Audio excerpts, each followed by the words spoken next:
أحب أن أقول لكم لا تضيعوا أنفسكم في أول ليلة التراويح.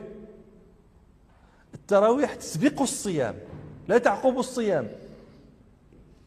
إذا صليت التراويح بعد أن صمت فقد أضعت ليلة من رمضان. فأخشى أن لا يصيبك موعود النبي صلى الله عليه وسلم: من قام رمضان إيمانا واحتسابا غفر له ما تقدم من ذنبه. لأنه ضيعت ليلة ولا تتدارك.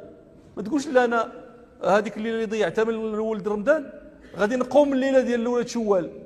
قوم اللي بغيتي قمتها شوال كامل، ولكن هذيك سمتها شوال ما سميتهاش رمضان. فهذا قضية الناس يغلطوا فيها. تا كيصوم هو بالنسبة لي رمضان راه تا كيصوم، لا راه دخلت ليلة رمضان. حيز التراويح هو الليل، وهذه ليلة من ليالي رمضان. فهذا الذي كنت أريد أن أقول لكم. أسأل الله تعالى